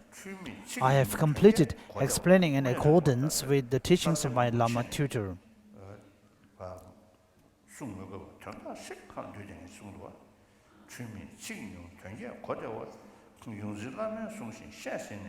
So here the composer says that without the need of great details of the outlines and the explanations, he has summarized in a few verses the essence of the practice of the similar being. Without mistake and little words, detailed meaning and easy to understand.